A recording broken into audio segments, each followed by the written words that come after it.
So, how are we doing with those New Year's resolutions? Well, it's just about that time of year again, that wonderful, crazy time when we celebrate the Jewish New Year. Plans are made to celebrate with family and friends in the hope that the coming year will be sweet and good. It's also a time when we finalize that all-too-ignored list of self-improvements that we call a New Year's resolution. Well, on December 31st, our secular culture requires that we generate a list of New Year's resolutions, which are often an annual critical self-introspection that we put ourselves through, along with the inevitable to-do list. There is nothing in the laws of nature that compels us to perform this self-check only at the end of the old year. Nope. We have 365 daily opportunities to do this. We don't, of course, but we could. Like little lemmings, we undergo this annual migration of lists of resolutions for reasons no one understands. We just do it. Of course, we don't migrate from one geographical location to another. Instead, we sit at the table and think of all the ways we could improve our lives. We even offer helpful suggestions to others as to how they could improve their lives if only they would listen to us. And what do we put on our lists? Well, mine always includes the standard items. Lose weight, begin a regular exercise program. I'm getting worried. My wife is in the back there. Okie dokie. Eat healthy, organize my files at my office, clean out the attic. My wife adds that one every year. Well, you get the idea. Perhaps your list is similar to mine. It probably is. For me, keeping a list that just says, you've got to improve yourself, is really hard to do. I mean, who wants to walk around all year with a list of negative qualities hanging around their neck like some kind of flashing neon sign warning others to keep away? Well, not me, obviously. That's why I still haven't lost more weight, been consistent in maintaining a regular exercise program, or, well, you get the idea. So, by now you may be wondering why I'm talking about the coming New Year, Jewish New Year, instead of this week's Torah portion. Well, there actually is a connection. As we approach the High Holy Days, the Yamim Noraim, the days of awe, as they are called in Jewish tradition, we are called upon to make a different list for our Jewish New Year's resolutions. We are challenged to look deep within ourselves, to inspect our personal character for faults and for virtues, for the things we've done well and for the things we have done or not done that may have harmed others. Of course, we are also supposed to look for those good qualities as well. We are encouraged to see the complete I am that makes us who we are. As we know, it is all too easy to see the faults in ourselves. We're even better at seeing the faults in others.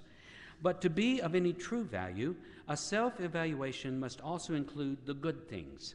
It's sort of like cholesterol. The good cholesterol has to outweigh the bad cholesterol for proper health.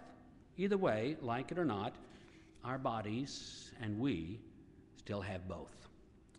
We have a number of sources to look to for guidance in performing this self-inspection. Just coming to services at this time of year helps to strengthen our resolve in performing this pre-yontif introspection. There are even websites you can log on to that are designed to help. One is by the Chabad movement, and it is called Resolution Solution. Now, recognizing that it is just human nature to start something and then, as time wanes, so too does our commitments to follow through with these commitments, these resolutions. Well, Chabad's fix, like I said, it's called Resolution Solution. It provides a scheduled reminder of your resolutions. It seems that you can enter individual resolutions and they will send you monthly, weekly, or even daily reminders for each resolution. Cool. Wow. So, of course, they do provide that all-important disclaimer regarding vows. They stipulate that vows have great weight in rabbinic tradition. They are not to be entered into lightly. However, according to the Chabad site, these kinds of vows or resolutions fall under the category of bli neder. Bli neder is a Jewish law, could best be translated as best effort. I like that translation. It can also imply that the perspective of don't give up. It gives me hope that even if I fail to live up to one of my personal goals, I still have a chance of making things right if I try again, not just for Yontiv, but throughout the coming year. But Jewish tradition recognizes that we are seldom successful in accomplishing important goals by ourselves. That's why community, kahila, is such an integral part of Jewish life. That's one of the themes of this week's Torah portion, which precedes the Jewish New Year of Rosh Hashanah. It's called Nitzavim. And because this portion carries so much weight in rabbinic tradition, on the morning of Yom Kippur, I will be chanting words from this same Torah portion again. But it opens with the declaration, Atem nitzavim hayom kulchem lifnei Adonai Elohechem, rashechem shivtechem, ziknechem v'shotrechem, kol ish Yisrael. You stand this day, all of you, before the Lord your God, your captains of your tribes, your elders and your officers, with all the men of Israel. Well, the portion then continues by extending this community of Israelites standing at Mount Sinai several millennia ago to us. The Torah states, I make my covenant with you and with those standing here with you to this day, and with those who are not standing with you this day. That's us, according to rabbinic tradition. We are part of that last group. We might say, we're here in Memphis, Temple Israel in 2012. We aren't standing at Mount Sinai. But there was a generation who knew that they could speak on our behalf. They knew that that we would accept their pledge of Na'aseh v'nishma, that we will do and we will hearken into the words of this covenant. Well, Rosh Hashanah will descend upon us as the sun sets on Sunday evening, with all of its rich liturgy, with all of our hopes and prayers for the coming new year. We will begin as a congregational family that period of individual and communal introspection as we prepare to stand together before God on Yom Kippur. As we anticipate this, Nitzavim reminds us that the terms of our brit, of our covenant with God, does not lie on some high mountain or across a vast ocean for which we would have to undergo Odyssean-type travels to reach. No, it lies within us, each of us, and not just a select few, but everyone. As previously stated, God says, you stand this day, all of you, before the Lord your God. But the Torah adds, your little ones, your wives, and your stranger who is in your camp, from the hewer of your wood to the drawer of your water, that you should enter into covenant with the Lord your God and into his oath, which the Lord your God makes with you this day. Everybody is included. No one is exempt from this community responsibility. At this moment in our Torah portion, we are not given specific details on how we are to implement the terms of our covenant, only that we choose life by loving the Lord your God. And how do we do this? Well, by performing those sacred acts which help to bring God into the world. I find it fascinating that Nitzavim does not say we are to fear God as part of this agreement. Of course, it does so in other sections of the Torah, but that's why, as we are approaching these 10 days, beginning with Rosh Hashanah and ending with Yom Kippur, that we would call them Yamim Noraim, the days of awe and dread. But our tradition is also a tradition wise to our needs. Jewish tradition says, as we approach these days during which Atem Nitzavim Hayom Kochem, on each of those days we stand together, we do so by standing before one another to say, I am sorry for the things I have done, I have said, and the things that I might have done or said that have caused you pain or harm.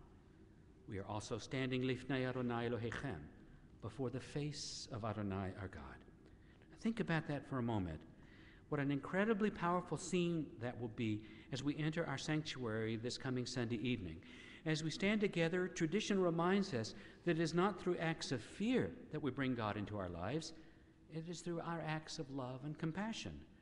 Look at the ways we remind ourselves. Through the words of our liturgy of this love, we remind ourselves of God's great and eternal love in the words that immediately precedes our declaration of God's unity, the Shema. And following this passage, we recite the words of the Ahavta, and each of us will love Adonai our God.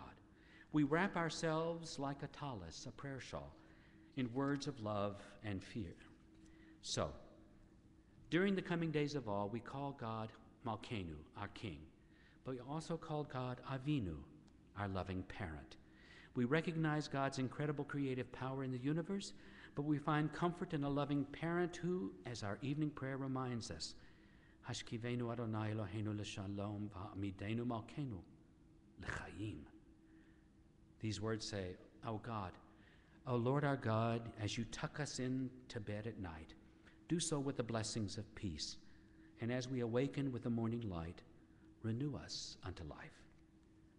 As we stand before the face of God on Erev Rosh Hashanah, we do so all together in love, not in fear. We are reminded that God does not live on some high mountain. God resides within each of us. God dwells, as the rabbis remind us, in our midst, within us, and through our actions within our community. We anticipate this time together as a community by taking the time to look inward, seeing what is good and loving, and not turning a blind eye to those faults that bring harm.